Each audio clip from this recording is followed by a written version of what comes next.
I recently came across some research that blew my mind. It was all about hope and its impact on our careers, and what I learned really changed my perspective. Let me share it with you. In this video, we are going to look at some research published by Harvard Business Review on how hope can help or hurt your career. We'll start by looking at what the researchers found out about hope in general. Next, we'll figure out when hope is good and when it might be more of a hindrance than a help. Finally, we'll discuss what we can do about it. So what did the research actually say? Well, the researchers started off by defining what they mean by hope and efficacy, which means having confidence in your ability to succeed. Without hope, you might think something like, why are they asking me? With hope, you might think, well, I don't really have time for this, but maybe there's a way we can make it work. A person with hope has a sense of agency, meaning they can see a path forward. The researchers then went on to survey almost 2,000 full-time employees over the course of 4 months. The participants filled out surveys measuring things like their level of hope, their optimism, and their performance. They also rated how positively or negatively their managers evaluated them and their performance. So what did they find? Well, first of all, they found that having hope was associated with better individual performance.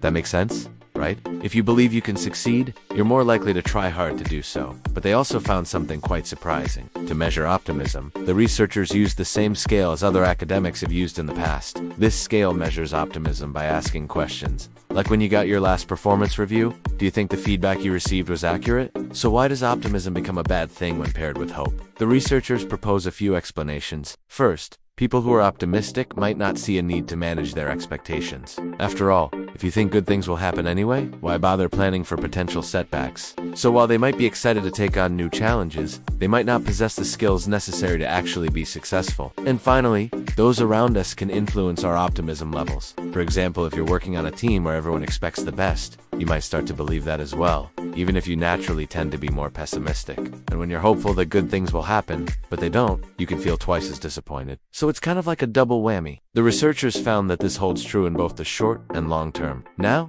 here's the good news. There are ways to prevent this negativity from taking hold. The first step is to be aware of your own levels of optimism and hope. Do you expect good things to happen, or are you more pessimistic? Recognizing your natural tendencies is the first step to managing them. Next, pay attention to the language you use with others. And while they can be good things to say, it's important to be mindful of how others might perceive them, especially if they're used excessively. Ask trusted colleagues or friends to let you know if they think you're coming across as overly enthusiastic or maybe even unrealistic in your expectations. Sometimes we can get so caught up in our own excitement that we fail to see how others perceive us. So having an outside perspective can be invaluable. Finally, it can be helpful to separate optimism from hope. While they go hand in hand, you can learn to manage each one independently. For example, when setting goals for yourself, take some time to really assess the situation and be realistic about what can be accomplished. This can help keep your optimism in check. When faced with a setback, ask yourself, what can I learn from this? How can I use it to improve next time? By focusing on the lessons and opportunities for growth, you can maintain a sense of hope without letting optimism get the better of you.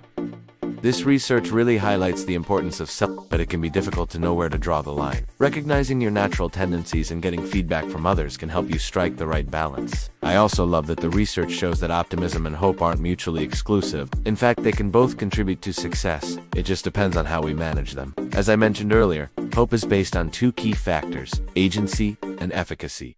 These 2 factors are similar but distinct. Agency refers to our belief in our ability to influence events and outcomes, whereas efficacy refers to our belief in our ability to execute a specific course of action. Both factors are essential for success, but they can be developed independently. What are the different options I could pursue? Who could help me achieve my goals? On the other hand, to increase your efficacy, focus on your skills and past experiences. Ask yourself questions like, what am I good at? You can start to develop a more nuanced understanding of your capabilities and develop a more targeted plan for achieving your goals. This can also help you tailor your job search strategy, rather than sending out generic resumes and cover letters. Take the time to customize each one to the specific job you're applying for, and the efficacy to articulate why you are the best person for the job. Developing your sense of agency and efficacy can help you navigate your career more effectively. You're better equipped to take charge of your career and make meaningful progress towards your desired outcome. If you enjoyed this video, you might like another one I did on imposter syndrome. Thank you so much for watching. Please subscribe to stay updated on future videos. Have a great day.